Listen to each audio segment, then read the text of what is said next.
involved And in you've the helped museum. bring this museum to life. It's really taken a village and an institution and a country to build this museum.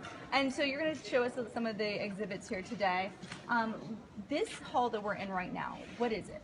Okay, so this is our big history gallery, and the whole idea behind this gallery is visitors will come down to the lowest level and confront the issue of slavery, the African and Atlantic slave trade that brought people to this country, millions of people as slaves. And you walk in this gallery and you go from slavery to freedom. And as you do that, you go through American history. You confront the Declaration of Independence, Thomas Jefferson writing that phrase about all men are equal, and the fact that we didn't have equality in the country. So you confront slavery at Monticello. You walk through the whole institution of slavery, the relationship between cotton and the slave economy, and then the Civil War, the fight for freedom, the fight for the abolition of slavery, and then you walk through post-Civil War era, Reconstruction, and discrimination, Jim Crow laws.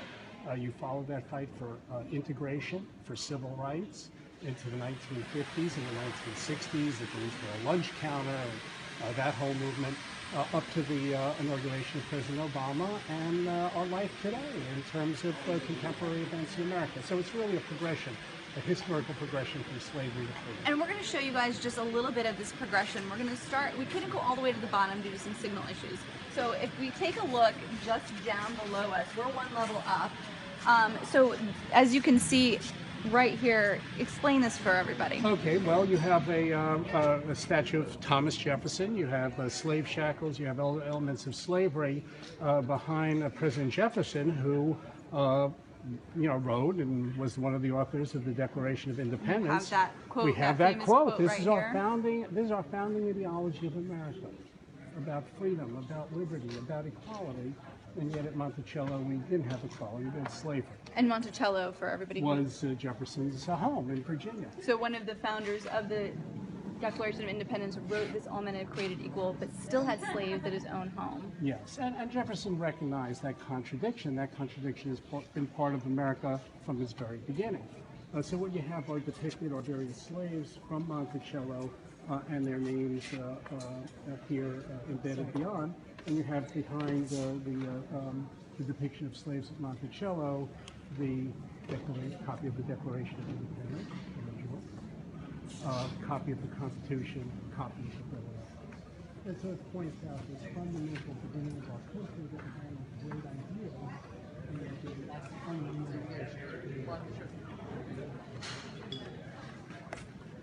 And you can see that there's still some construction going on. We can see these wires here. This will all be ready to go on opening day. So it will all be ready to go. It'll all be ready to go, so there won't be wires out. They're Yes. still doing some last minute adjustments as they brought us in early today. Now moving forward, we're going to move forward one level up. Right. But right here we have cotton. These are bales of cotton because, as we know, at first slavery was limited. Tobacco plantations, relatively small farm works, people apprenticed and indentured and being slaves in terms of urban crafts. But cotton really drove the slave economy. That was the big expansion. And so if you had cotton, you needed people to pick it, you needed people to process that, and that really meant the expansion of land in the South. Cotton was the biggest part of the American economy. Cotton was cash. Cotton was our biggest export item. And so as you got the development of cotton slavery after the invention of the cotton gin by Eli Whitney in the 1790s, slavery expanded and the cruelty of slavery expanded because it was money and you had to control people who were enslaved. And so moving forward, that right there you have right in front of us here a cabin. Yes, this was a slave cabin that we recovered in Smithsonian. It's authentic. I think this was from the Sea Islands area, Georgia. And you picked that up picked from that Georgia up with the community and brought it here intact. Yes. No. Well, I think there's some, it was worked on over the years. A little bit of fix-up. Yeah. But basically it shows the pretty stark conditions that people lived in. And of course we had slave cabins even at Monticello that are, that are being explored archaeologically. But the idea is that people lived in pretty oppressive conditions as enslaved people in this country. And it gives you an idea of what that was like. And then jumping forward right behind us, this train. You guys built the museum around this train. This train was put into place before the ceiling and the construction was even. We had the pit. We had the building is built in a bathtub, literally, because of the drainage along the National Mall. But before we couldn't put doors on it or roof on the museum. We had to place this train, because it's so big, in position. So we had to know exactly where the rest of the museum would be around it. Just imagine doing that. And that was quite a feat. It took 2 cranes lifting this down. It's very heavy. It's a real train. And this comes from the Southern Railways, and this was a segregated rail car. So when people went into this, if you were white, you went to one section. If you were black, you went to another section.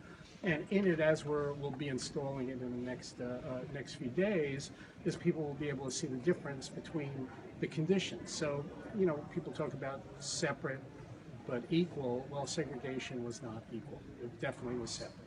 And if you were white, you enjoyed a higher class of travel than if you were black. And we just jumped, for everybody joining us, a couple hundred years forward, because that area we were not able to get to, but you will be able to September 24th. Yes. But let's take a look inside this train, and can we see anything I think from... it's not quite, it's not lit, it's not fully It's not installed quite yet. done? Yeah. Okay. So we're still in the midst of doing that.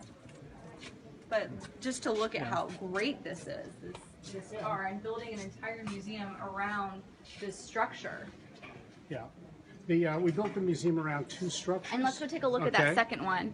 Okay. That's right here behind this car. Right. So we had to lower into the museum the rail car, which, as you can imagine, is a pretty good engineering Yeah, feat it's to keep that if you guys just want to straight. take a look from this angle all the way down to the other end.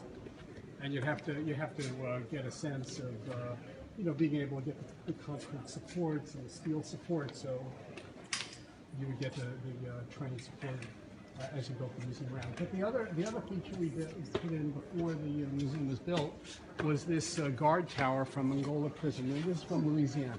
Okay. And Angola Prison, I've been down there. It's a pretty notorious place, and it's pretty brutal historically prison. It was a place where mainly African Americans were imprisoned.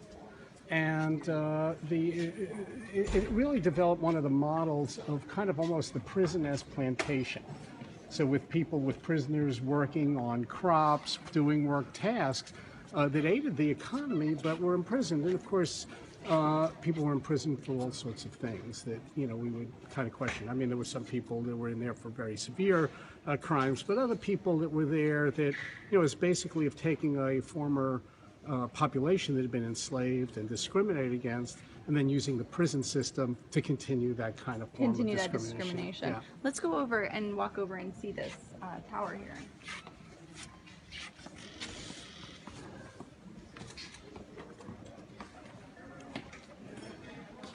There's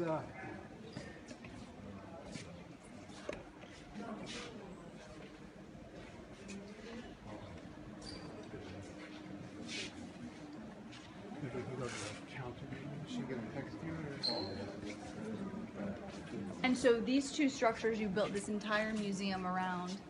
As you can see, they're quite large and fully intact.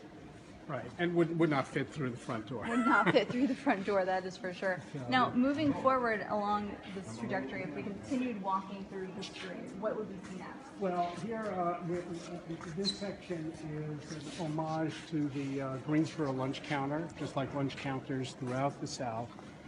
You had a famous one that we have at the Smithsonian. It's actually across the way in the American History Museum. There's a section of the Greensboro lunch counter. And that's where on February 1st, 1960, four students from North Carolina State sat down to stand up to their rights. They wanted to be served at a lunch counter. And you could not, if you were African American, you could go into the Woolworths, you can get a takeout, you can buy stuff in the shop, but you could not sit down and order lunch at, on the menu at the counter. So those four guys, I've met three of them personally. Wow. And they sat down. Have they they asked to been be to served. They've been to the Smithsonian. They haven't been to the museum No, yet, okay. as far as I know. And I think one has subsequently passed away. But they would then refuse service. They came back the next day. They were joined by other students, and very quickly they were joined by women from Bennett College. They were joined by high school students. They were joined by people black and white. And they engaged in a sit-in, basically, and that started the sit-ins and really energized the civil rights movement. And the idea was that civil rights movement was not only for older people who'd really gone through and endured and even had that living memory of slavery in their family, their parents, grandparents, and so on, but it showed that young people believed in those ideals that Jefferson and others penned back at the beginning about equality. And so that really sparked the civil rights movement among particularly the young people. Now you said this is kind of a replica situation to help explain that and the actual counter is at a different Smithsonian. The actual lunch counter is still in Greensboro, North What was in Carolina. the African- We took a section of it. A We section took of it. and actually Lonnie Bunch, who was at that time a curator at the National Museum of American History, he's the one that acquired that for the Smithsonian. Was there any consideration in taking that section though and bringing it to this museum instead? Well, it was a little hard. We have brought a number of items from American history that you will find through the museum that are on loan from the American History Museum and some of our other museums as well. I think the idea here was to bring this kind of up to date. So this is a digital version. Can we get closer? Yeah, because So if you sit down, you're at this lunch you're at the counter. lunch counter. Okay, and so what would we Here see? you are. Here you are. So right away, I mean, the first thing you do is if you want to.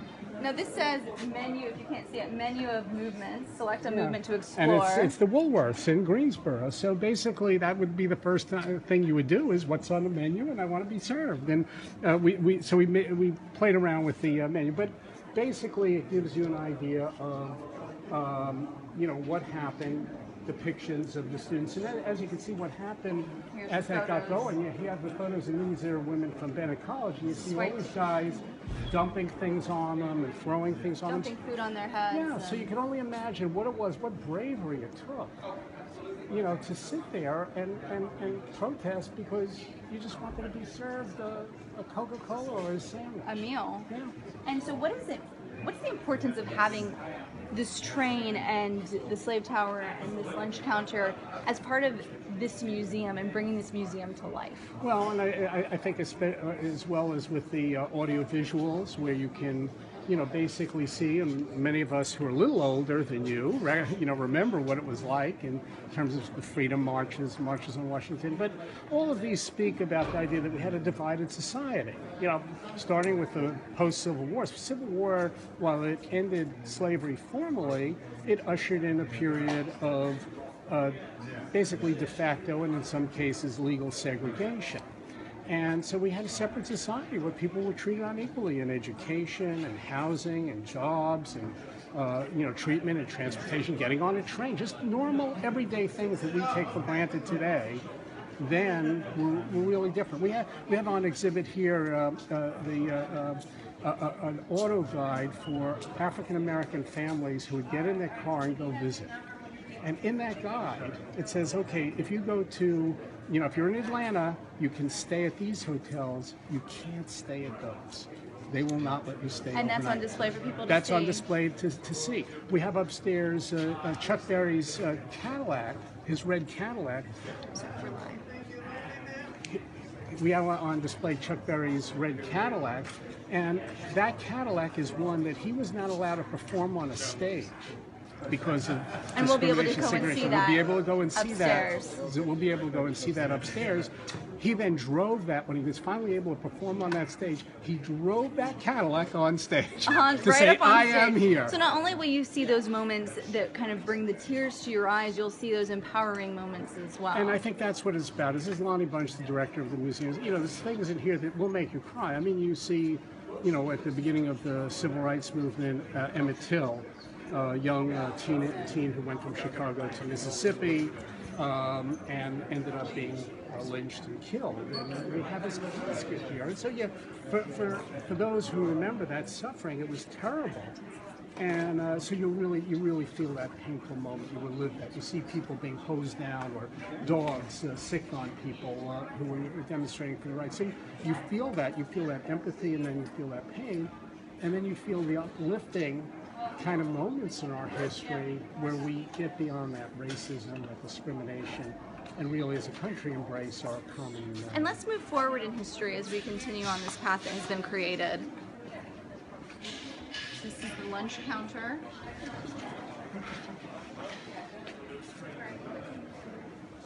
And then if we come through into just this next room,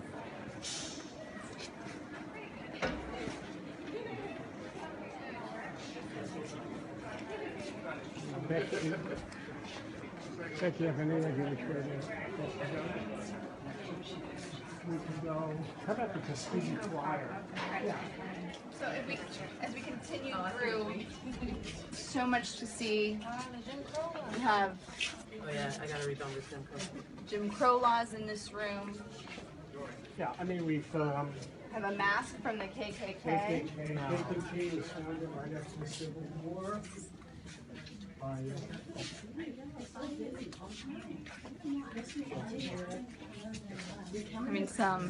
Having some technical difficulties, but into this room you can see that mask. Yeah, this is a mask of the KKK.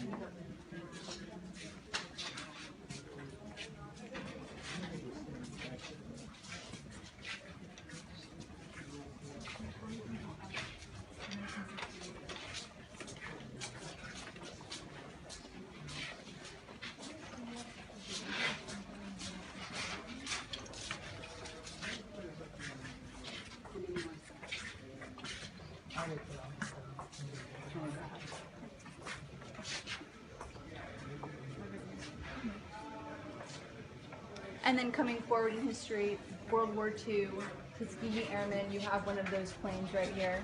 Yeah, and it's a great story. You know, the Tuskegee Airmen get established. There was a good bit of debate in the U.S. military.